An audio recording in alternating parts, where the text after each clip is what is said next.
Hi everyone, আজকে college যাব বলে ব্যাগ তারপর ড্রেস এগুলো সামনে রাখলাম। আর মা আমার আর বাবার জন্য এখানে টিফিন বানাচ্ছিল। খাওয়া দাওয়া করে রেডি হয়ে বেরিয়ে পড়লাম বাস স্ট্যান্ডে যাওয়ার জন্য।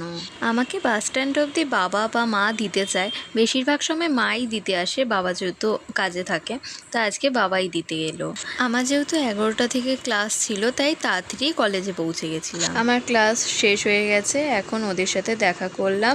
ওরা আমার প্র্যাকটিক্যালের আঁকাগুলো এঁকে দিচ্ছিল, আর একজন তো পাশে বসে ফোনে কথা বলছিল। কলেজ থেকে বাড়ি ফেরার সময় একটা ঠাকুর দেখাও হয়ে গেল।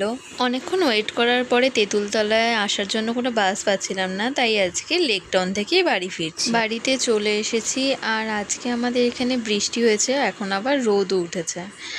ঘরে চলে এলাম। আজকে ভিডিওটা এখানে শেষ করছি। ভালো লাগলে লাইক করবেন, প্লিজ সাবস্ক্রাইব। কেমন হয়েছে কমেন্টে জানাবেন। দেখা হচ্ছে নেক্সট মিনি ব্লগে। বাই।